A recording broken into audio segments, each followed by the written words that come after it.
कार्यक्रम के सह प्रायोजक हैं दयाल पशु आहार, दूध दमदार, आप शानदार। अन्नदाता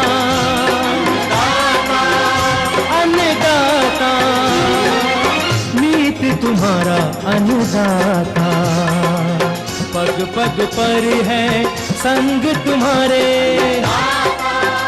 अन्नदाता।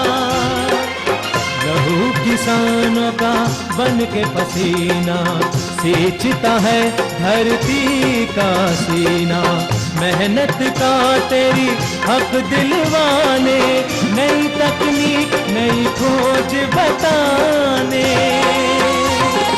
पशुधन को गुणवान बनाना, पौध सुरक्षा को सिखलाना, खेती के सब गुर समझाने, भारत का सरताज बनाने, आठों पहर है संग तुम्हारे अन्नदाता अन्नदाता। नमस्कार, मैं शालिनी आप सभी दर्शकों का अन्नदाता कार्यक्रम में स्वागत करती हूं। हर रोज की तरह आज भी हम कार्यक्रम में लेकर के आए हैं खेती बाड़ी से जुड़ी हुई बहुत सी लाभकारी जानकारियां। तो चलिए सबसे पहले देखते हैं क्या है विशेष आपके लिए आज के कार्यक्रम में। सोलर पावर संयंत्र पर उत्तर प्रदेश के किसानों के लिए मिलने वाली आर्थिक सहायता। अमरूद के बाग से जाड़े में अधिक फलन लेने हेतु बाग में प्रबंधन कार्य। ब्रायलर पालन को कम लागत में अधिक लाभकारी बनाने के लिए आवश्यक प्रबंधन।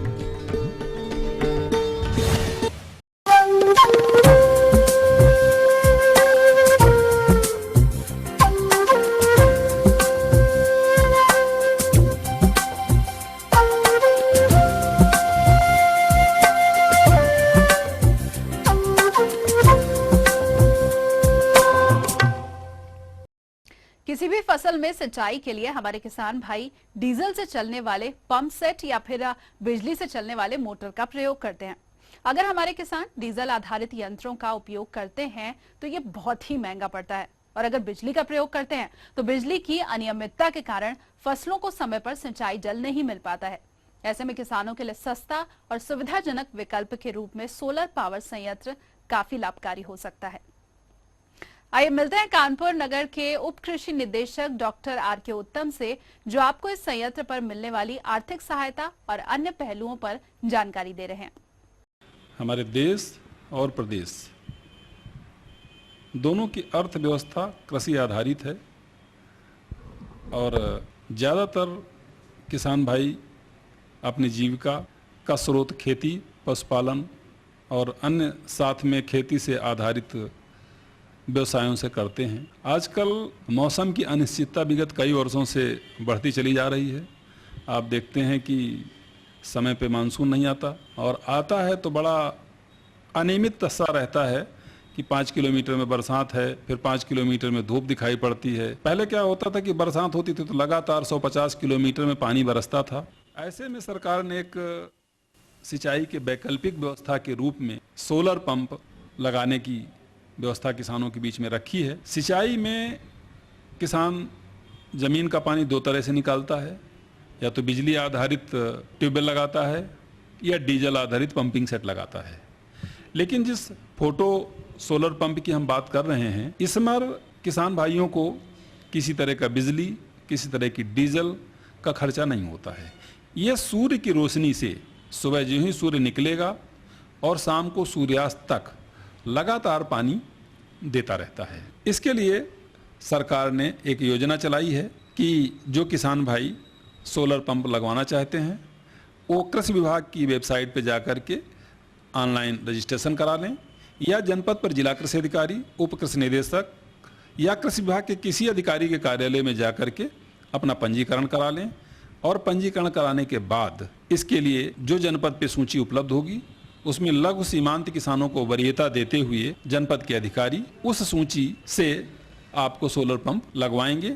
इसके लिए आपको कृषक अंश के रूप में अगर आप 1800 वाट का लगवाते हैं, जिसकी कीमत 2,41,100 रुपये है, उसमें किसान को 60,275 रुपए देने होंगे, और दूसरा 3,000 वाट का जिसकी कीमत 4,34,000 है, इसमें किसान को 1,17,200 रुपए देने होंगे।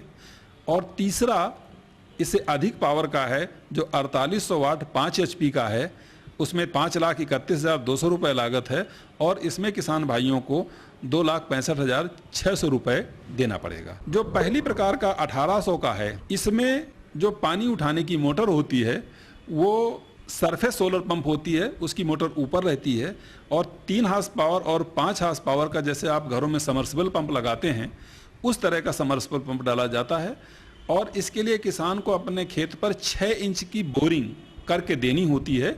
उस 6 इंच की बोरिंग करने के उपरांत जो जनपद के लिए निर्धारित सोलर पंप लगाने की कंपनी है उसके प्रतिनिधि सामान लेकर के आएंगे, और आने के बाद आपके खेतों पर पैनल लगा करके और बोरिंग पर समर्सिबल मोटर डालते हुए आपको पानी निकाल करके पूरा संचालित करके दिखा देंगे।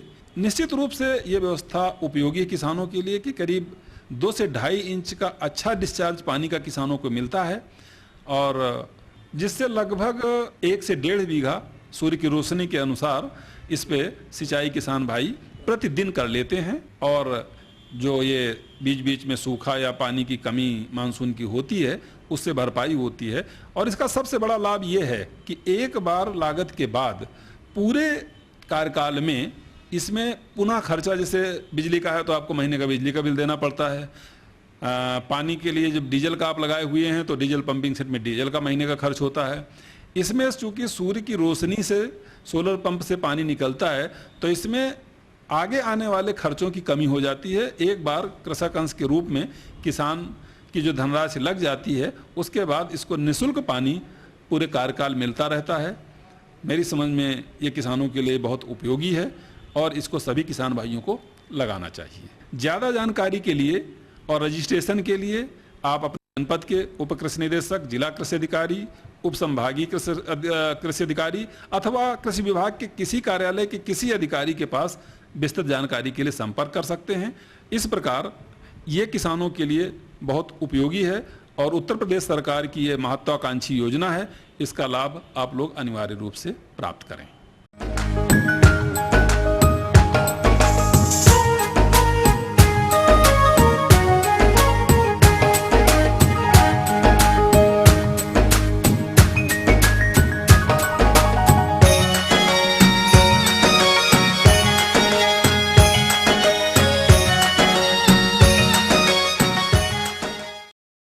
अमरूद के बाग में अब फूल आना प्रारंभ हो जाएगा, जो कि जाड़े में उपज देगा। अतः गुणवत्ता युक्त अधिक उपज के लिए बाग में इस समय कौन कौन से प्रबंधन कार्य किए जाएं, आइए जानते हैं कृषि विज्ञान केंद्र सहारनपुर के डॉक्टर सत्य प्रकाश से।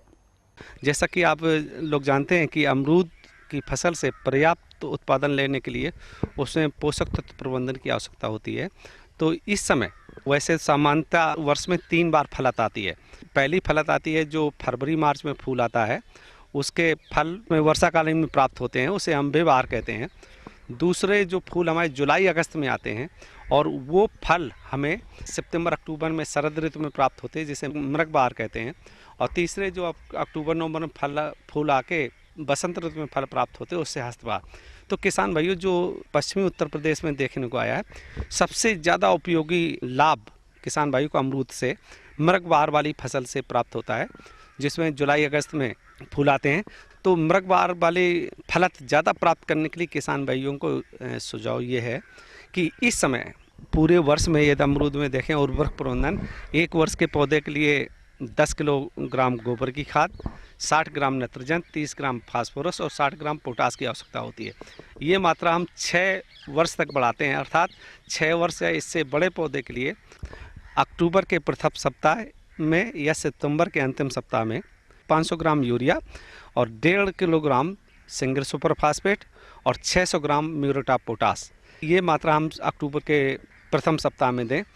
अब बात आती कि ये उर्वरक प्रबंधन में पौधे में कहाँ पे दिया जाए। बहुत से किसान भाई इसमें काफ़ी भ्रम रखते हैं। अधिकतर जो 6 वर्ष से ज़्यादा उम्र के पौधे हैं उसमें जो फीडर रूट्स हैं अमरूद के पौधे में मुख्य तने से 1.5 से 2 मीटर की दूरी पर होते हैं। ऐसी स्थिति में तने से 1 मीटर की दूरी छोड़ के चारों तरफ उर्वरक को हम ये मात्रा मिलाते हैं, इस तरह से अमरूद के यदि बागों में हम उर्वरक प्रबंध करेंगे तो हमें फलत अच्छी प्राप्त होगी। कुछ किसान भाइयों में ये संशय रहता कि हम कौन सी फलत लें। कभी कभी इसमें ये तकनीकी जानकारी देने की बात होती कि अमरूद में हम बाहर नियंत्रण कर सकते हैं क्या। बाहर नियंत्रण से मतलब है कि हम जो अभी बात बताएगी कि वर्ष में 3 फलत आती हैं, हमने बताई मृग बहार, हस्तवार और अम्बे बहार। तो अधिकतर किसान भाई जो मृग बहार वाली फसल लेना पसंद करते हैं, क्योंकि जो हमारी अम्बे बहार वाली फलत आती है उसमें बरसात में सुंडी की समस्या होती है। तो उससे किसान भाइयों को सुझाव दिया जाए कैसे करें। तो ये जब अप्रैल में या जो भी फलत नियंत्रण करनी हो, जिस समय फूल आ रहे हों उस समय एक तो पौधे की सिंचाई देना बंद कर दें। दूसरा, फूल आने के समय 10% यूरिया का घोल बना के यदि हम छिड़काव कर दें। और तीसरा, जो जैसे अमरूद हैं इसमें अग्र कलिका पे फल आते हैं तो 15-20 सेंटीमीटर ये इस तरह से टहनी काट दें, तो इस तरह से इसमें फल नहीं आएंगे और आपकी फलत नियंत्रण हो जाएगी। इसके बाद हम पौधे में 15-20 दिन के अंतराल पे हल्का पानी देते रहें, क्योंकि यदि हमने पानी की जल निकास की व्यवस्था नहीं की तो अमरूद के पौधों में उकठा बीमारी का प्रकोप आने की संभावना बढ़ जाती। फंगस वाली बीमारी है, वो मौके पे दिखाई नहीं देती, लेकिन भविष्य में इससे पूरा पौधा सूख जाता है, जिससे बहुत बड़ी अमरूद उत्पादकों को क्षति होती है। तो इससे बचाव के लिए पहला तो जल प्रबंधन है। दूसरा, ड्रेंचिंग, जो बाविस्टीन की 1 ग्राम मात्रा प्रति लीटर पानी की दर से घोल बना के जड़ के चारों तरफ कम से कम 15 लीटर घोल वर्ष में एक बार जून के महीने में डालें तो आपकी अमरूद की फसल में जो उकठा रोग है इससे मुक्ति मिलेगी। और यदि अमरूद के फलत में आपको बरसात वाली फसल लेनी है तो किसान भाइयों, हमें इसमें सुंडी नियंत्रण के लिए जो फेरोमोन ट्रैप आते हैं, वो जिस समय फल आते हैं, फूल बन रहे हों, फ्रूट सेटिंग का काम हो, उस समय हम जो फेरोमोन ट्रैप या मिथाइल यूजिनाल ट्रैप लगा के अपने खेत में सुंडी का नियंत्रण कर सकते हैं। तो ये थी कुछ उपयोगी जानकारियां। अब लेंगे एक छोटा सा ब्रेक, जल्द हाजिर होंगे और कार्यक्रम में आगे आपको देंगे बहुत सी लाभकारी जानकारियां। बने रहिए हमारे साथ। गाजर की अगेती बुवाई करते समय ध्यान रखने योग्य महत्वपूर्ण बातें।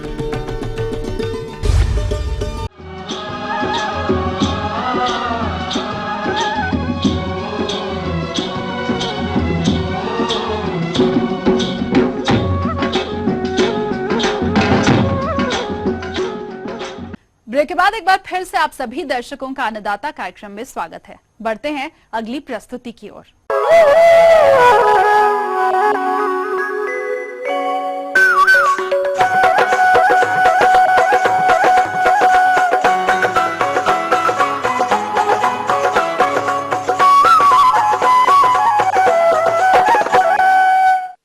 मांस उत्पादन हेतु प्रदेश में ब्रायलर मुर्गियों का पालन बहुत से किसान भाई कर रहे हैं, लेकिन अगर लाभ की बात की जाए तो किसानों को काफी कम लाभ मिल पाता है और कुछ किसानों ने तो इसमें घाटा होने के कारण इस व्यवसाय को करना ही छोड़ दिया। अगर कम लाभ और इस व्यवसाय में होने वाले घाटे के कारणों पर गौर करें तो इनकी देखरेख में लापरवाही प्रमुख रूप से उत्तरदायी है। आइए मिलते हैं कृषि विज्ञान केंद्र आजमगढ़ के विषय विशेषज्ञ डॉक्टर एलसी वर्मा से, जो ब्रायलर पालन से जुड़ी हुई समस्त जानकारी प्रस्तुत कर रहे हैं।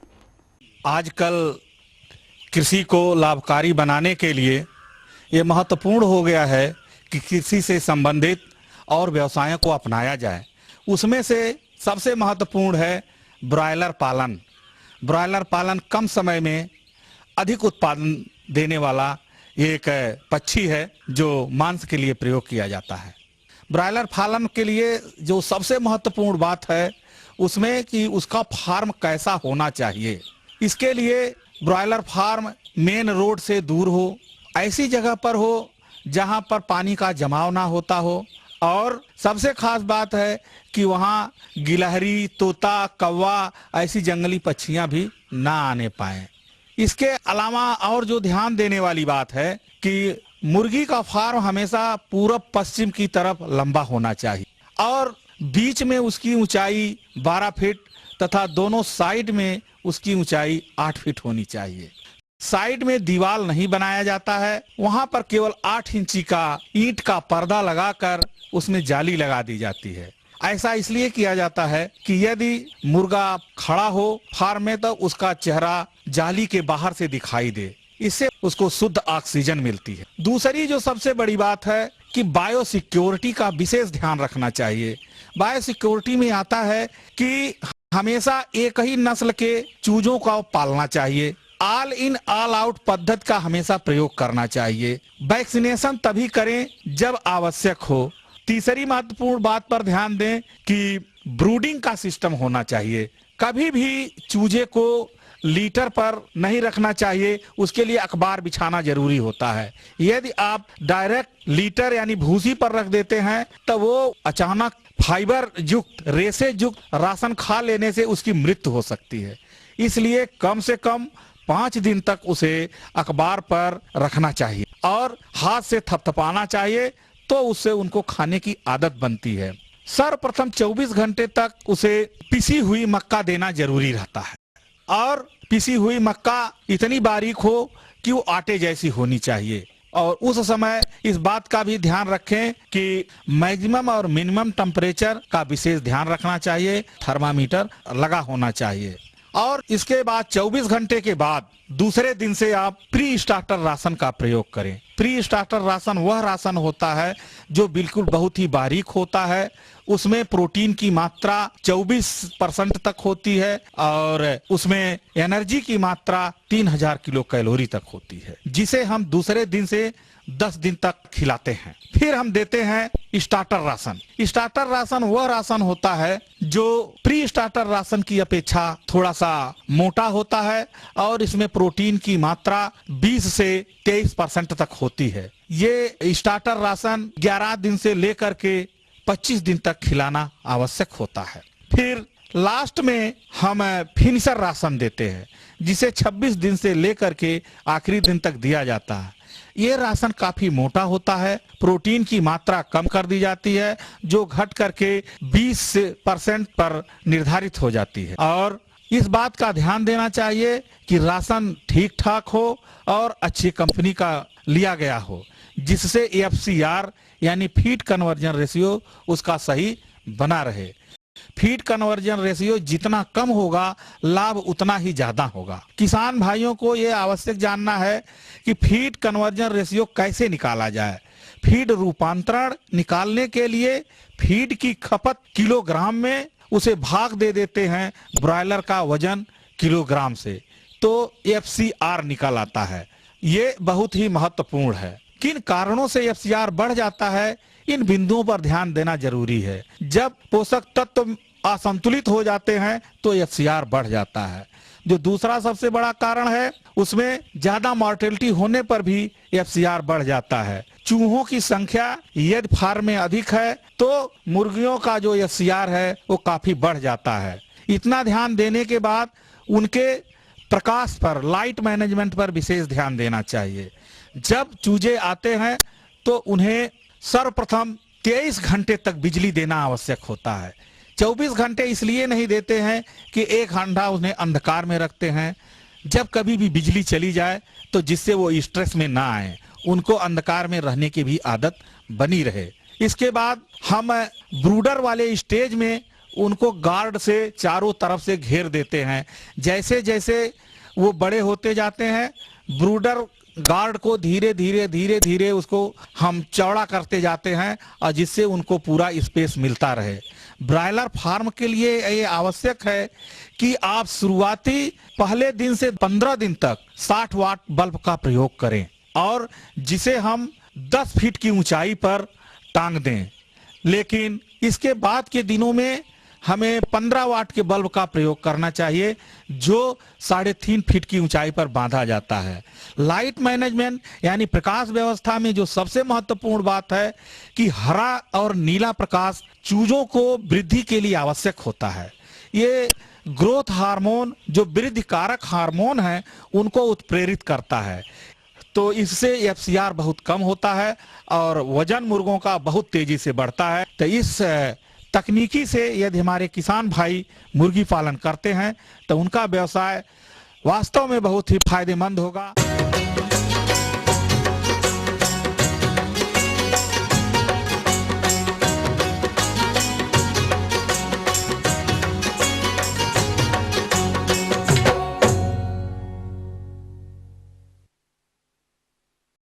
जो किसान भाई इस समय गाजर की बुआई करने के इच्छुक हैं, वो इस फसल से अधिक और गुणवत्ता युक्त उपज के लिए कौन कौन सी प्रजातियों का चयन करें और बुआई के समय कौन कौन सी बातों का ध्यान रखें, आइए जानते हैं एक प्रगतिशील कृषक से।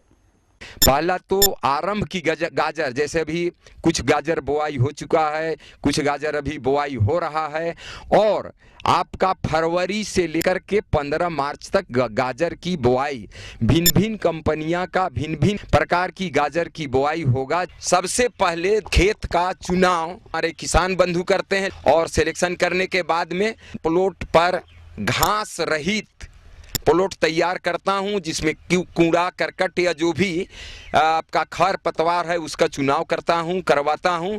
उसके बाद पर जोताई करवाता हूं। जोताई करवाने के बाद में कंपोस्ट डालता हूं। कंपोस्ट डालने के बाद पर जोताई करके 8-10 दिन में रहने देता हूं। प्लॉट को लेबल करवाता हूं। लेबल करवाने के बाद पर अब हमारा बीज 15-20 से 25 दिन के अंदर पर 1 इंची, 1.5 इंची, 2 इंची के आसपास पर चला आएगा।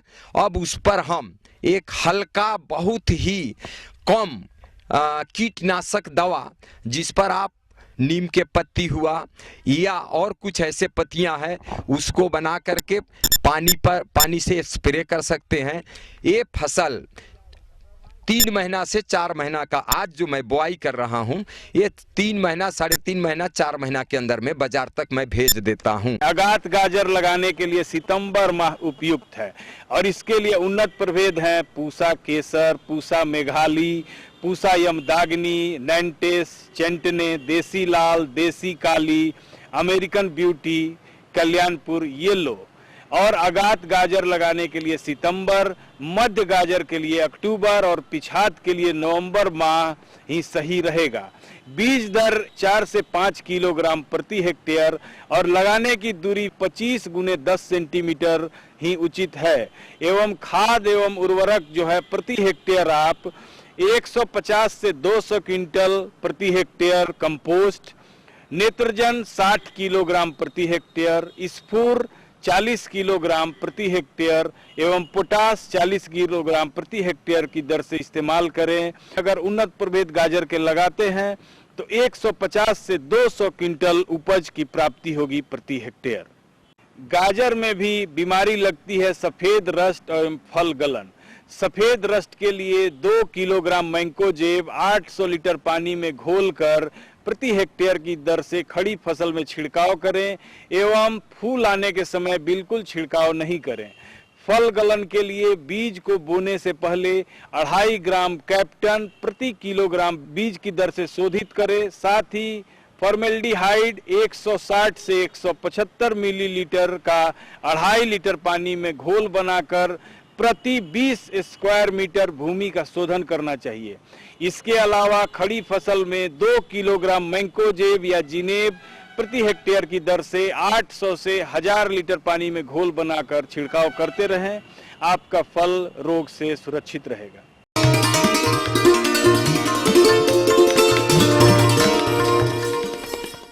अन्नदाता हेल्पलाइन निशुल्क फोन संपर्क सेवा के माध्यम से आपके द्वारा पूछे गए प्रश्नों में से एक या फिर 2 महत्वपूर्ण प्रश्नों को हम अपने कार्यक्रम में शामिल करते हैं और इसी के तहत आज का चयनित प्रश्न और उसका जवाब इस प्रकार है। निःशुल्क अन्नदाता हेल्पलाइन में आज हमने जिस प्रश्न को शामिल किया है उसे पूछा है बाजपुर उधम सिंह नगर के सत्यदेव भारती ने।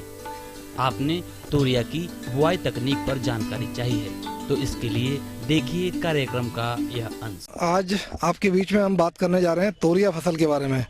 यह एक ऐसी फसल है जो खरीफ में यदि किसान भाई ने खेती की किसी फसल की और वर्षा की स्थिति खराब होने की वजह से उसकी फसल खराब हो जाती है या वर्षा नहीं होती है, फसल सूख जाती है, तो ऐसी स्थिति में रबी मौसम आने के पूर्व किसान के पास ये एक अवसर होता है कि वो तोरिया फसल की खेती कर ले गेहूं के पहले। खरीफ और रबी के बीच में एक तीसरी फसल के रूप में इस फसल को लिया जा सकता है और इसकी बोनी का समय अभी चल रहा है सितंबर महीने में, मतलब 20 सितंबर तक आपको इसकी बोनी कर देना उचित होता है।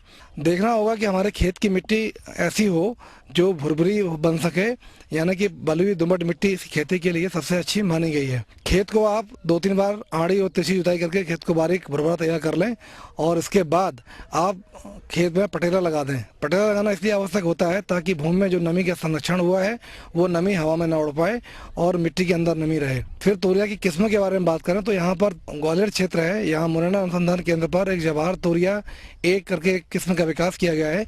यह किस्म 80 से 82 दिन में पक तैयार हो जाती है और इसका उत्पादन जो है 12 से लेकर 15 कुंटल, और यदि आपने सारी चीज़ें अच्छे से की हैं तो 18 कुंटल तक पैदावार इसकी आसानी से किसान भाई ले सकते हैं। एक और किस्म के बारे में बता दें, भवानी करके किस्म आती है और एक टाइप 9, ये तोरिया की ही किस्में हैं। इनमें से तीनों किस्मों में जो बीज मिल जाता है किसान भाई को उसका बीज का उपयोग करें। और बोने के पहले मेटालेक्सिल दवा आती है, इस दवा को बीज में लगाना ना भूलें।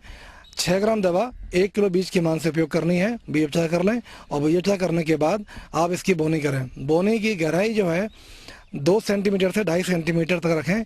इससे अधिक गहरा बोने पर तोरिया का अंकुरण प्रभावित होता है। अब बात आती है इसमें खाद पानी की क्या व्यवस्था करनी है, उसके बारे में बात करेंगे। तो खाद के लिए यदि हो सके तो 5 टन इसमें केंचुआ की खाद यदि मिल जाती है वो डालें, वो नहीं मिलती है तो 8 से 10 टन तक सड़ी हुई गोबर की खाद डालें प्रति हेक्टेयर।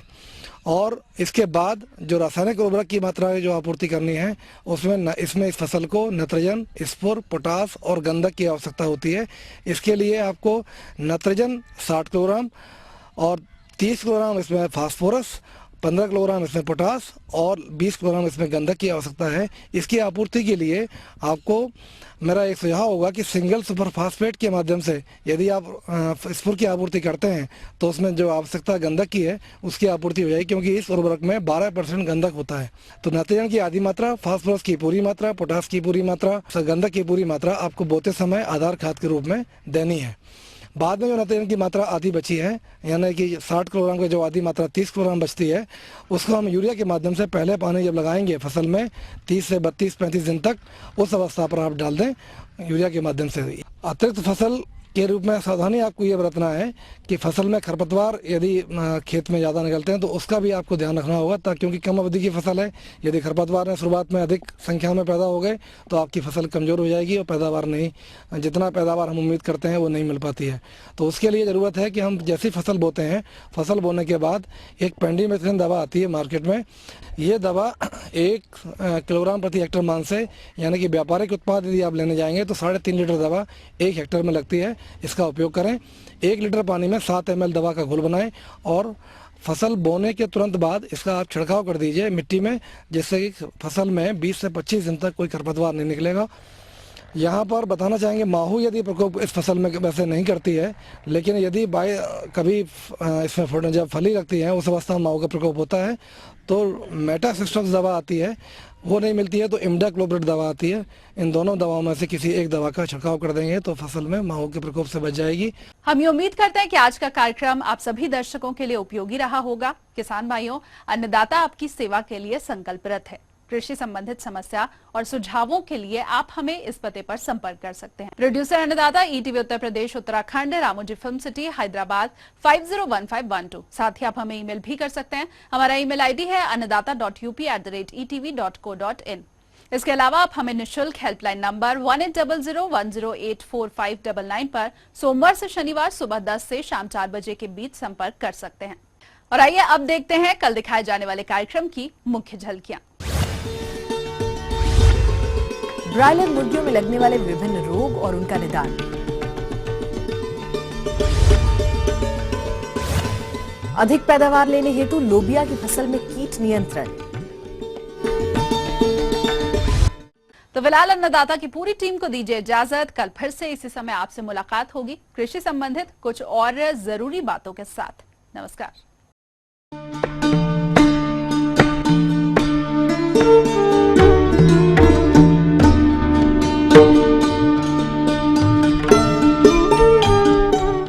इस कार्यक्रम के सह प्रायोजक थे दयाल पशु आहार, दूध दमदार, आप शानदार।